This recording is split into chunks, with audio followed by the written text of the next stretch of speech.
Talkie বুকি presents হিমি মিত্র রায়ের পেস্তা রঙের তোয়ালে।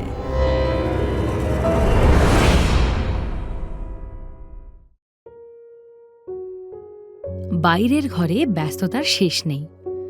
মা, মাসি, মিনতিদি সবাই মিলে ইন্টেরিয়ার ডিজাইনারের ভূমিকা বিগত ৩-৪ দিন ধরে পালন করে আসছে। আজ বাবা হাত মিলিয়েছে, পেছনে হাত দিয়ে রবীন্দ্রনাথ ঠাকুরের মতো পায়চারি করছে, আর ঘর গোছানোর বিন্দুমাত্র অভিজ্ঞতা না থাকলেও ভুলভাল সাজেশন দিচ্ছে মাদের। মা, তুমি চুপ করো না, আর তুমি এর মধ্যে নাক গলিও না, বলতে বলতে ক্লান্ত। কিন্তু বাবার হেলদোল নেই, তাও পায়চারি চলছে তো চলছেই। মাসি মাকে বলল, দিদি ভাই, তুই এদিকটা দেখ, আমি বাকি রান্নাটা সেরে ফেলি, কেমন? মিনতি, তুমি আমার সঙ্গে এসো, এদিকটা ও দেখে নেবে। পাশের ঘরে রাইমা চুপ করে পর্দার ফাঁক দিয়ে দেখে চলেছে বাইরের কাণ্ড। মুখের ভাবটা অদ্ভুত, না হাসি না দুঃখ। ওর নিজের ঘরে কোণার টেবিলে পাতাবাহারের গোছাটা ও নিজেই বাগান থেকে তুলে এনেছে আজ সকালে। বিছানার চাদরটা পাল্টেছে নিজেই, হলুদের জায়গায় গোলাপি সাদা জয়পুরি প্রিন্টের পিওর কটন চাদরটা পেতেছে, সঙ্গে ম্যাচিং পিলো কভার। জানলার পর্দাগুলো সরিয়ে এক সাইডে বেঁধে রেখেছে গোল রিং দিয়ে। সকাল থেকে ঝিরঝিরিয়ে বৃষ্টি শুরু হয়েছে, কখনো বাড়ছে কখনো কমছে। ওদের জানলার সঙ্গে লাগোয়া কমলা রঙের বোগেনভেলিয়া গাছটা ভিজে আরও সুন্দর দেখতে হয়ে গেছে। ঝকঝক করছে কমলা রং, তার থেকে জল গড়িয়ে পড়ছে অনবরত। ভেজা মাটির গন্ধটাও ভুরভুর করে ঘরে ঢুকছে অনেক দিন পর। ৩ বছর পর আজ অরিত্র আসবে রাইমার কাছে। চাকরি নিয়ে জার্মানি চলে গেছিল তখন। বড় এক ওষুধ কোম্পানির সায়েন্টিস্ট এখন অরিত্র। রাইমা একটা ইংরেজি মিডিয়াম স্কুলে সদ্য চাকরি পেয়েছে। আদ্যপান্ত বাঙালি রাইমা। ছোটবেলায় একসাথেই বড় হয়েছে অরিত্র আর রাইমা, একই পাড়ায়। একসঙ্গে খেলাধুলো, নাটক, পাড়ার ফাংশন। রাইমার মনের কথাটা এখনো অরিত্রকে বলে উঠতে পারেনি, তবে অরিত্রর মনে ওর জন্য ভালো লাগা দেখেছে ও, যদিও ও কিছু বলেনি রাইমাকে। সে কি, তুই এখনো বাড়ির ড্রেসে পরে রয়েছিস? শিগগিরই রেডি হ, অরিত্রর মা ফোন করেছিল, ওরা রওনা দিয়েছে বাগডোগরা থেকে। ফোন করেছিল, মাঝ রাস্তায় আছে। আয়নায় নিজেকে দেখে রাইমা। বেগুনি রঙের একটা লিনেন পরেছে ও, হালকা গোলাপি লিপ গ্লস আর কাজলের মৃদু ছোঁয়া। আয়নার সামনে টুলে বসে থাকে বেশ অনেকক্ষণ। কিসের ভয় যেন ঘিরে থাকে ওকে অবিরত। বাইরের আওয়াজে বুঝতে পারে যে ওরা চলে এসেছে। হৃৎপিণ্ডের আওয়াজটা বড্ড দ্রুত হয়ে যায় রাইমার, চোখ বুজে ফেলে। শেষ ওকে দেখেছিল সেদিন, যেদিন ও জার্মানি চলে যায়। তারপর আর দেখেনি। সোশ্যাল মিডিয়ায় নেই অরিত্র, হোয়াটসঅ্যাপে টুকটাক কথা। একটু শান্ত প্রকৃতির বরাবরই ছিল আগেও, খুব বেশি বহিঃপ্রকাশ ছিল না কখনোই। দরজায় ঠক ঠক হয়, রাইমা ঘুরে তাকায়। শাড়ির আঁচল ঠিক করে নিয়ে দরজা খুলে দিল ও। হাসি মুখে দাঁড়ানো মাসি, আর পেছনে দাঁড়িয়ে অরিত্র। হৃৎপিণ্ডের গতিটা ক্রমাগত কানে এসে বাজছে ওর। তোরা কথা বল নিজেদের মতো, পরে আমরা কথা বলবো, কেমন?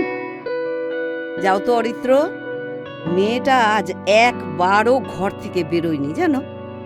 দেখো তুমি বের করতে পারো কিনা, যাও। দরজাটা ভেজিয়ে একটা হাসি দিয়ে হুশ করে চলে গেল মাসি।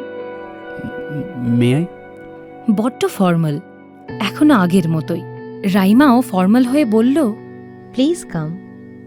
একটা গ্রে কালারের টি শার্ট আর ব্লু জিন্সে আগের অরিত্র একটু অন্যরকম। সবসময় ক্যাজুয়াল থাকা পাজামা পাঞ্জাবিতে স্বচ্ছন্দ, কম কথা বলা অরিত্র অন্য রূপে, বিদেশি ছাপ পড়েছে। ঘরে ঢুকতেই বিদেশি পারফিউমের হালকা সুবাস নাকে এসে লাগল। টি শার্টের ঘাড়ের দিকে হালকা বৃষ্টির ছিটে, হয়তো গাড়ি থেকে নামতে গিয়ে ভিজেছে। মাথার চুলেও ভেজা ভাব। চশমাটা হাতে ধরা, বৃষ্টির ছিটে লেগেছে ওটাতেও। রাইমা ড্রয়ার খুলে একটা রুমাল বের করে দিল অরিত্রকে, চশমাটা মোছার জন্য। হাসি মুখে হাত বাড়িয়ে রুমালটা নিল ও। তারপর ধীরে ধীরে চশমার কাচ মুছতে মুছতে বলল, বুঝতে পারি? বিরক্তিকর। এত ফর্মালিটির কি আছে বুঝতে পারছে না ও। হ্যাঁ। বাইরের বৃষ্টিটা আরো জোরে ঝাঁপিয়ে নামল। দুজনেই জানলার দিকে একবার তাকালো, তারপর চোখে চোখ পড়ায় রাইমা মুখ নামিয়ে নিল। পরিবেশটা স্বাভাবিক করার জন্য রাইমাই বলল, রাস্তায় কোনো অসুবিধে হয়নি তো? মাথা দুদিকে ঝাঁকালো অরিত্র। এটুকু কথা খরচ করলে মনে হয় না ওর খুব একটা কষ্ট হতো। কতদিনের জন্য আসা হলো? 25 days। গুড। অরিত্রর ফোনে রিং হয়। ফোনটা ধরে আর ওকে ইশারায় বলে, 1 minute প্লিজ। তারপর ফোন কানে দিয়ে জানলার পাশে চলে যায় ও। ইংরেজিতে গড়গড় করে অফিসের কথা বলতে থাকে। রাইমা কিছুক্ষণ ওর দিকে ঘুরে দেখতে দেখতে তারপর মুখ ঘুরিয়ে ফেলে। বাইরের ঘরে হাসাহাসি পর্ব চলেই যাচ্ছে। ভেতরে কি হচ্ছে তা নিয়ে বোধহয় খুব রসালো আলোচনা চলছে দু বাড়ির মধ্যে।